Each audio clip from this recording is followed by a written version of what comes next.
Bismillahirrahmanirrahim. Assalamualaikum warahmatullahi wabarakatuh.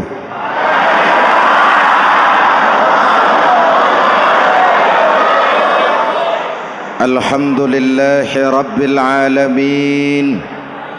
Wassalatu wassalamu ala ashrafil mursalin Sayyidina wa maulana Muhammadin wa ala alihi wa sahbihi ajmain, amma ba'du.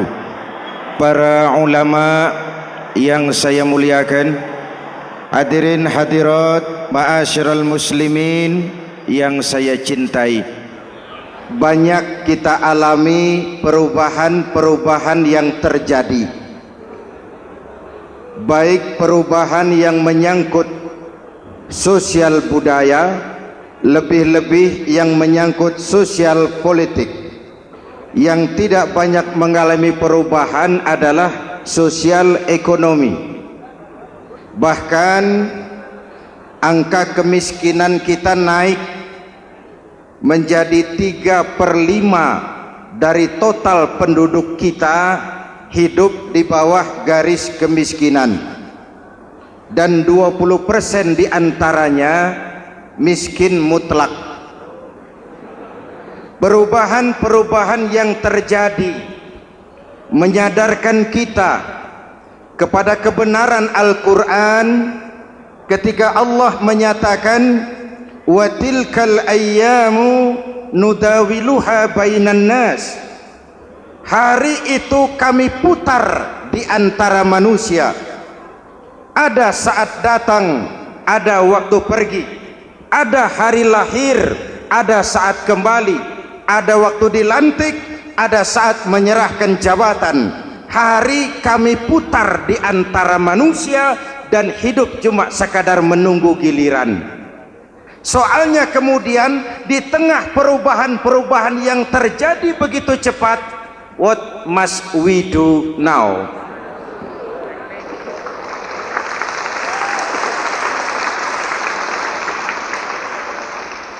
Saya juga gak ngerti itu. Yang penting kan penampilan. Saudara-saudara kaum muslimin di seluruh tanah air, jadi pemimpin adalah pelayan bagi orang yang dipimpinnya. Oke lah, perbaikan ekonomi, pembukaan lapangan kerja baru kita serahkan kepada pemerintah, karena kita percaya mereka orang-orang terpilih belaka yang dipilih dengan kepercayaan akan mampu membawa rakyat keluar dari kesulitan. Amin. Tugas kita sekarang di zaman susah meluruskan akidah. Jangan sampai mbah dukun yang naik ke permukaan. Betul? Islam misinya yang pertama membebaskan manusia dari kemusyrikan. 13 tahun Rasul berjuang di Makkah, menanamkan akidah, meluruskan keyakinan, membentuk iman. 13 tahun membebaskan manusia dari belenggu kemusyrikan. 13 tahun menanamkan la ilaha illallah Muhammadur Rasul dengan seluruh konsekuensinya.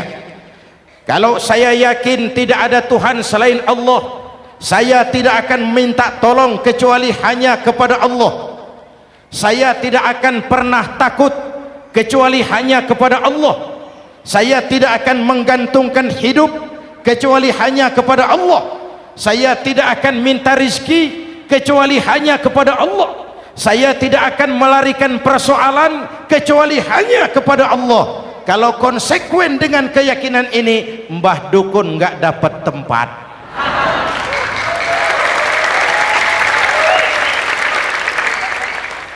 Akur? Ayo lihat secara sederhana. Saya sandaran di tiang, tiangnya ambruk, sayanya jatuh. Saya sandaran di tembok, temboknya runtuh, saya juga runtuh.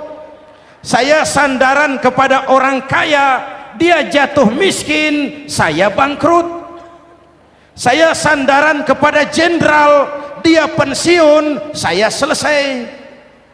Tapi kalau saya sandaran hanya kepada Allah, Allah tidak akan pernah miskin, Allah tidak akan pernah lumpuh, Allah tidak akan pernah terpuruk, dan Allah tidak akan pernah berkurang kekuasaannya.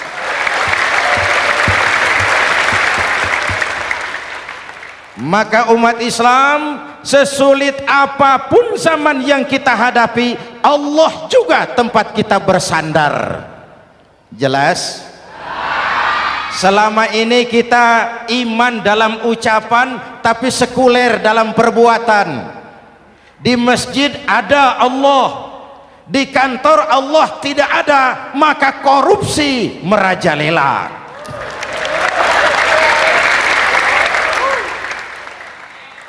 Di masjid ada Allah, di pasar Allah tidak ada, maka timbangan tetap curang. Kita iman dalam ucapan, tapi sekuler dalam perbuatan.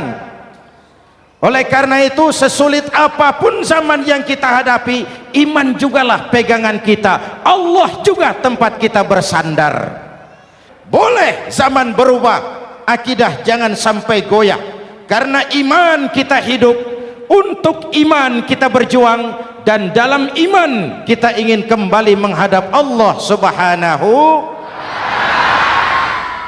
Selama ini manusia Indonesia kita lebih banyak diisi otaknya, hati sering kosong, agama dangkal, akidah rapuh, moral rendah. Memang kemudian muncul banyak orang-orang pintar, cuma sayang tidak benar. Indonesia kita bangkrut, Indonesia kita terpuruk, Indonesia kita sakit parah kalau diurus orang yang cuma pintar tapi tidak benar. Kita perlu orang-orang pintar, tapi kita lebih perlu orang benar. Jelas? Kalau cuma pintar tapi tidak benar, itu yang sering saya sampaikan, nanti disuruh ngurus beras malah nimbun beras.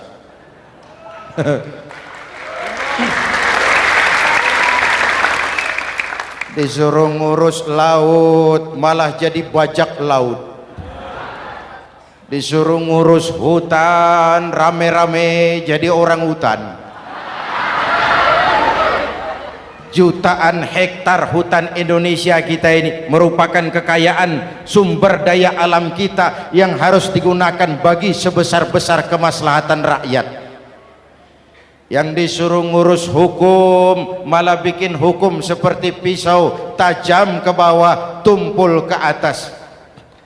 Jangan heran lalu di masyarakat muncul street justice, pengadilan jalanan, sebagai refleksi dari ketidakpuasan melihat sikap hukum yang sangat berpihak. Kalau yang kecil salah, hukum cepat-cepat ditegakkan.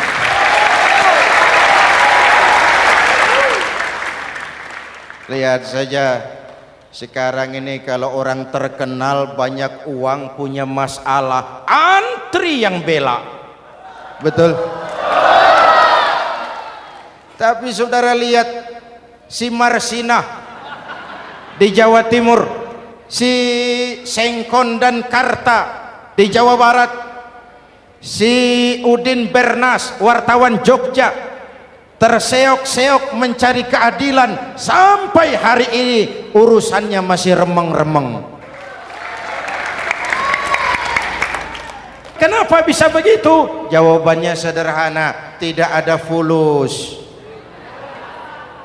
Ada fulus mulus, tidak ada fulus manfus. Betul? Jangan sampai para penegak hukum kita terjebak pada lagu baru, maju tak gentar membela yang bayar.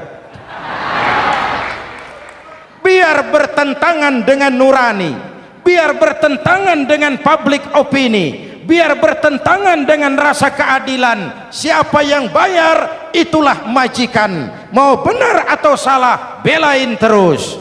Kalau seperti inilah hukum kita, mafioso keadilan akan tetap gentayangan.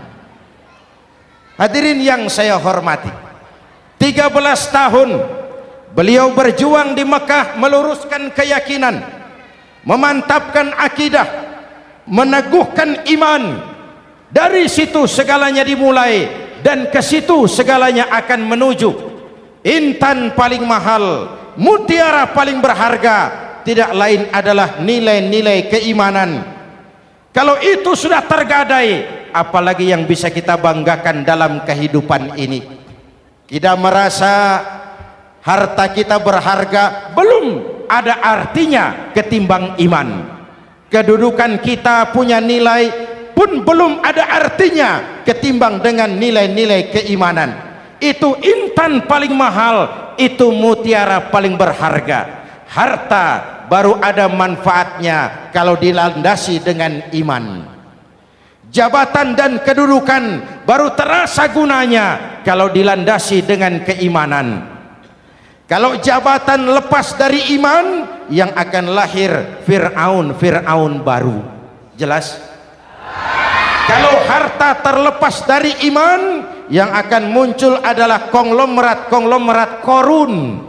Kalau ilmu pengetahuan terlepas dari nilai dasar keimanan, maka yang akan muncul adalah ilmuwan pelacur yang menyalahkan yang benar, membenarkan yang salah untuk kepentingan pribadi.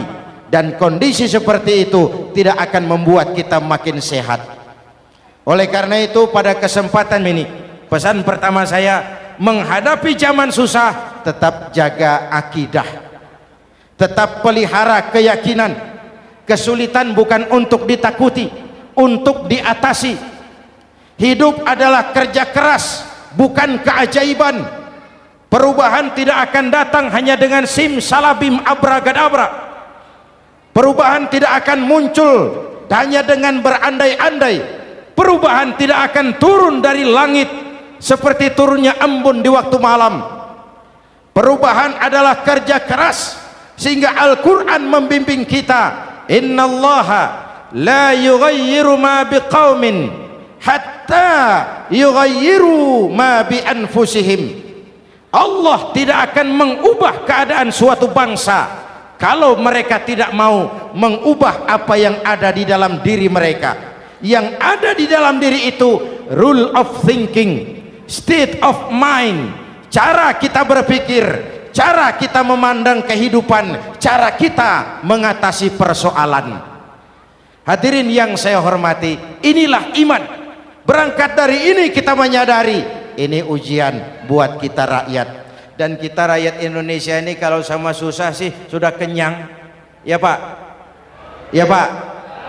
Kita ini sebagai bangsa mengalami apa yang disebut oleh Bung Karno up and down, naik turun, timbul tenggelam, pasang surut. 350 tahun dijajah oleh Belanda, kita susah. Berangkat Belanda masuk Jepang, susah lagi. Pergi Jepang, datang nikah, susah lagi.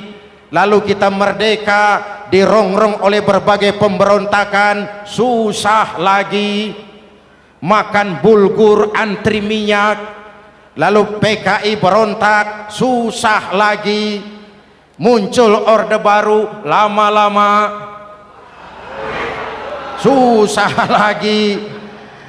Orde baru selesai, naik reformasi, mulai repot nasi, susah lagi.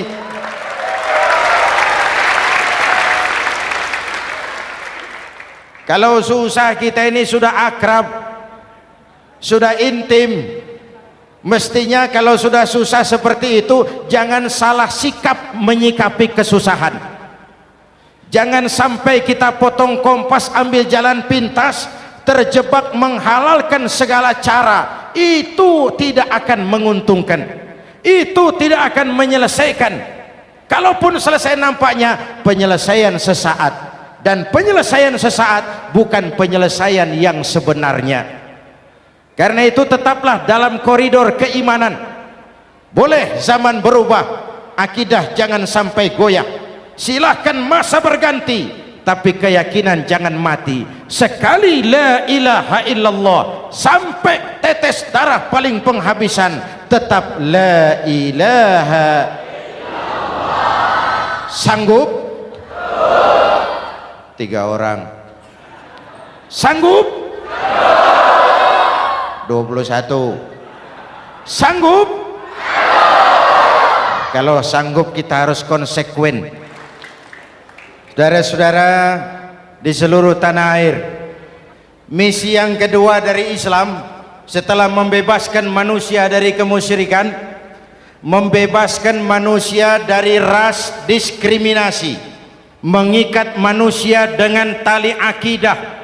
Sebelum Islam datang, manusia dibedakan oleh warna kulit, manusia dibedakan oleh faktor keturunan, manusia dibedakan oleh faktor harta dan benda. Adalah Rasul yang mengajarkan, innallaha la yanzuru ila suwarikum wala ila amwalikum walakin yanzuru ila qulubikum wa a'malikum. Allah tidak melihat potonganmu, Allah tidak melihat hartamu. Yang Allah lihat itu adalah hatimu dan amal perbuatanmu. Jauh sebelum Amerika teriak-teriak membanggakan apa yang mereka sebut sebagai Declaration of Independence, Nabi sudah mengajarkan kepada kita semua, annas kulluhum li Adam wa Adam min turab la fadla li arabiyyin ala ujamiyyin illa bittaqwa. Seluruh manusia berasal dari Adam. Adam diciptakan dari tanah. Tidak ada kelebihan Arab dengan yang bukan Arab kecuali takwanya. Jauh sebelum Amerika mencanangkan bahwa semua manusia dilahirkan sama, that all men are created equal. Jauh sebelum itu Islam sudah membebaskan manusia dari ras diskriminasi. Apa dalam konteks kekinian menghadapi zaman susah tetap jaga kerukunan?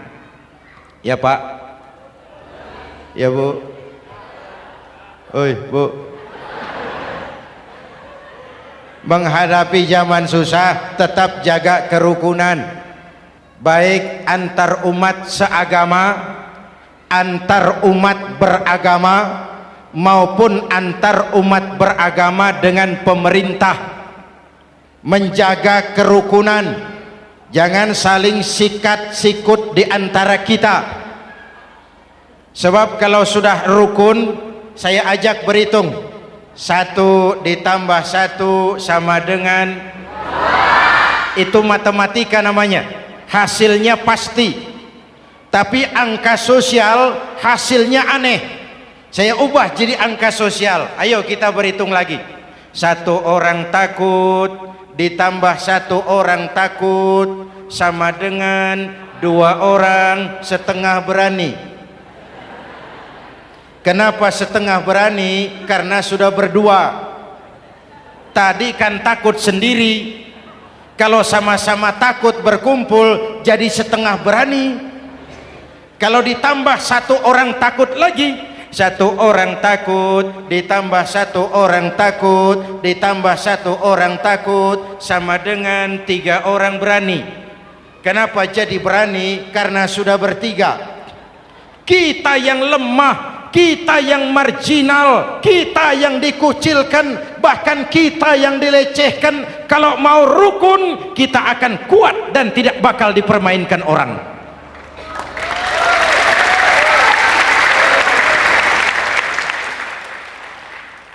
Tapi kalau rukunnya yang satu mau menikam yang lain, saya ajak berhitung lagi. Yuk berhitung yuk. 1 ekor ayam ditambah 1 ekor musang sama dengan 1 ekor musang. Kemana ayamnya? Dimakan musang. Betul nggak nih hitungan? Ayo kita hitung lagi. 1 ekor ayam ditambah 1 ekor musang sama dengan 1 ekor musang. Kemana ayamnya? Dimakan musang. Jadi kalau kita suka kumpul dengan orang yang mau makan kita, selesailah kita.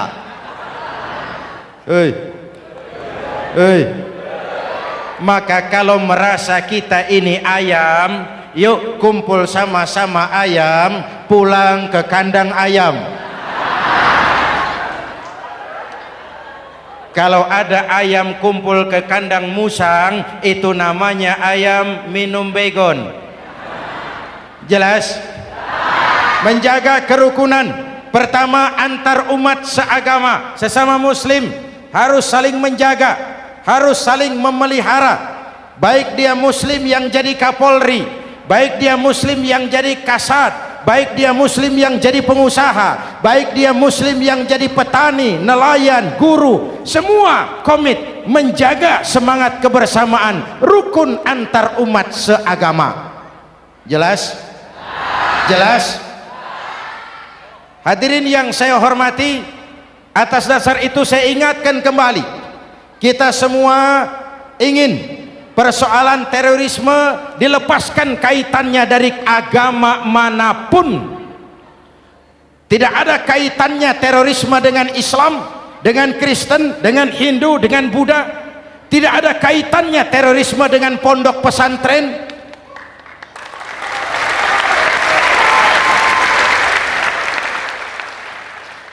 Jangan sampai pesantren jadi kambing hitam.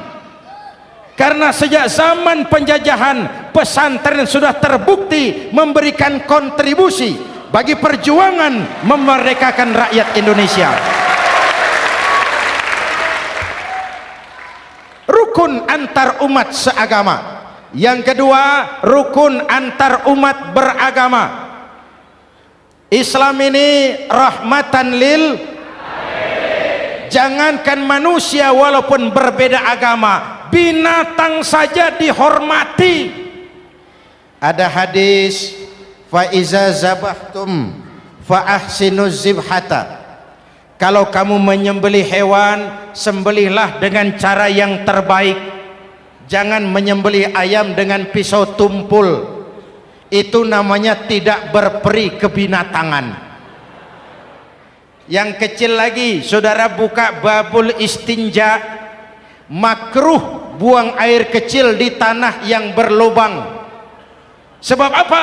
Pertama, menjaga kesehatan. Siapa tahu di lubang yang saudara buang air kecil itu ada gas beracun. Kalau tidak, melindungi binatang yang ada di dalam lubang. Siapa tahu di lubang yang saudara buang air kecil itu ada semut sedang rapat membahas terorisme. Apa dosanya lalu mati dikencingi? Ini namanya rahmatan lis semut. Binatang saja dilindungi. Maka perbedaan agama tidak harus menyebabkan kita bertolak belakang. Perbedaan agama bukan alasan untuk saling bermusuhan. Apalagi kita sudah menyadari tentang kemajmukan kita, tentang kebinekaan kita, tentang keragaman kita. Rukun antar umat beragama, saling menghormati, saling menghargai, tapi tetap dalam batas lakum dinukum. Lalu rukun antar umat beragama dengan pemerintah. Hadirin yang saya hormati, yang benar kita dukung, yang salah kita perbaiki dan kita tegur menurut cara-cara yang diajarkan oleh agama kita. Dan sholat berjamaah, pendidikan bernegara yang paling bagus. Tadi kita sholat ada imam, ada makmum, betul? Makmum wajib ikut imam, kalau imam benar sholatnya. Rakyat wajib ikut pemimpin kalau pemimpin benar mimpinnya.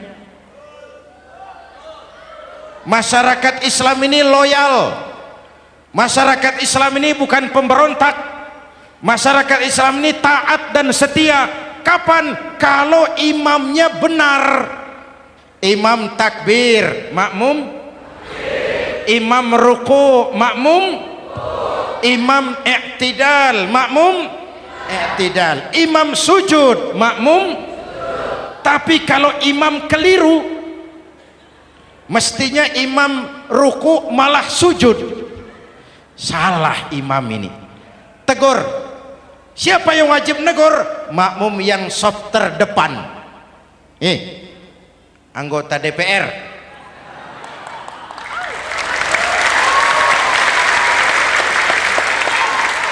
Ini wakil-wakil makmum ini, saf di depan ini. Kalau imam keliru mereka paling tahu, ngomong, tegur. Bagaimana negurnya? Ada aturan main. Mestinya ruku, imam sujud, salah ini imam, subhanallah, kan begitu negurnya. Betul? Tidak boleh juga imam keliru, makmum emosi, main pegang, woi makmum salah, hoi hoi, kacau sholat. Betul? Anggota dewan ini saf di depan itu, kalau imam keliru, satu saat imam buang angin, namanya manusia bisa buang angin toh. Apa makmum lalu berkata, demi kesetiaan saya kepada imam, imam buang angin, saya lebih keras lagi. Itu namanya fanatisme buta, loyalitas yang goblok. Imam buang angin, minggir. Iyyaka na'budu wa iyyaka nasta'in. Sampai situ imam buang angin, minggir imam. Lalu saf yang di depan maju. Tidak usah bikin sholat baru, teruskan pekerjaan imam. Ihdinas siratal mustaqim, teruskan. Kenapa? Kalau bikin sholat baru lagi, nanti buang angin lagi, bikin lagi sholat. Kapan selesainya sholat? Kapan selesainya membangun negara ini? Yang penting imam tahu diri, buang angin, minggir.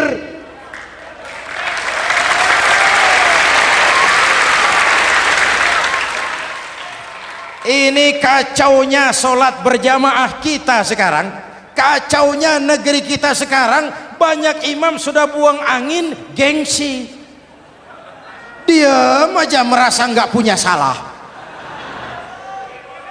Dikasih tahu sama makmum, imam tadi buang angin ya, malah jawab sedikit. Apa kalau sedikit lalu tidak batal sholat itu? Mekanisme kehidupan sosial yang diatur lewat tuntunan sholat berjamaah, sehingga Nabi berpesan, kun imaman muta'an au ma'muman muti'an fala takun thalisan jazu'a. Kalau jadi pemimpin, jadilah pemimpin yang ditaati. Kalau jadi makmum, jadilah makmum yang mentaati. Jangan jadi golongan ketiga pemecah belah. Di depan tidak jalan, di belakang takut, ditaruh yang di tengah, di depan didorong, yang belakang ditendang. Ini namanya biang kerok. Saudara-saudara, dari uraian singkat ini saya ambil beberapa catatan pokok. Pertama, kalau ada intan paling mahal, kalau ada mutiara paling berharga dalam hidup kita, itu tidak lain adalah karena keyakinan. Hidup jadi indah, hidup jadi berharga, hidup jadi berarti kalau didasari atas sebuah keyakinan. Dan keyakinan itu tidak lain adalah nilai iman kita, akidah kita kepada Allah Subhanahu wa ta'ala. Yang kedua, tetap menjaga kerukunan. Sesulit apapun zaman yang kita hadapi, kita tetap harus menjaga semangat kebersamaan. Kita harus tetap menjadi lem perekat yang menjaga keutuhan, baik sebagai bangsa maupun sebagai umat. Perbedaan adalah wajar, harus dihormati sebagai ciri kehidupan berdemokrasi. Tapi jangan perbedaan menjadi sebab kita bermusuhan, dan jangan perbedaan menyebabkan kita saling berpecah belah. Hormati perbedaan, jangan perbedaan dipandang sebagai permusuhan.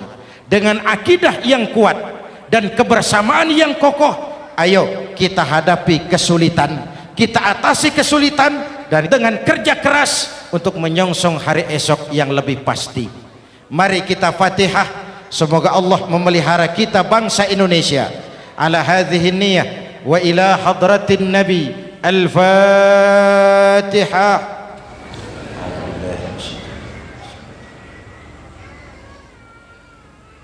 Iyyaka na'budu wa iyyaka nasta'in. Ihdinas siratal mustaqim. Siratal ladzina an'amta 'alaihim. Bismillahirrahmanirrahim. Amin. Alhamdulillahi rabbil alamin. Allahumma salli wa sallim wa barik ala sayyidina Muhammadin wa ala alihi wa sahbihi ajma'in. Allahumma rabbana taqabbal minna salatana wa siyamana wa qiyamana wa takhassu'ana wa ta'abbudana wa tammim taksirana ya arhamar rahimin. Allahumma aslih man fi salahihi salahul muslimin. Allahumma ahlik man fi halakihi salahul muslimin. Allahumma rabbana la tu'akhizna in nasina aw akhtana. Rabbana wa la tahmil alaina isran kama hamaltahu ala alladhina min qablina. Rabbana wa la tuhammilna ma la taqata lana bih wa'fu 'anna waghfir lana warhamna anta maulana fansurna 'alal qaumil kafirin. Allahumma ij'alna minas su'ada'il maqbulin wa la taj'alna minal ashqiya'il mardudin. Afdalu ma qultuhu ana wan nabiyyuna min qabli. La ilaha illallah.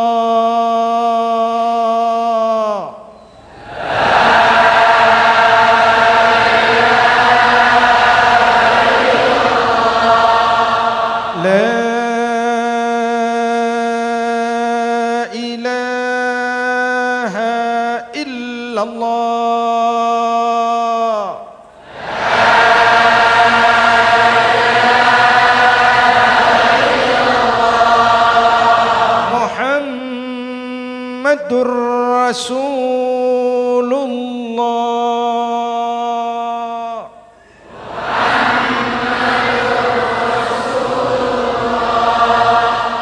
Sallallahu alaihi wa alihi wa sallam. Kalimatu haqqin 'alaiha nahya wa 'alaiha namut wa 'alaiha wa biha nub'atsu insyaallah minal aminin minal aminin minal aminin rahmatika ya arhamar rahimin.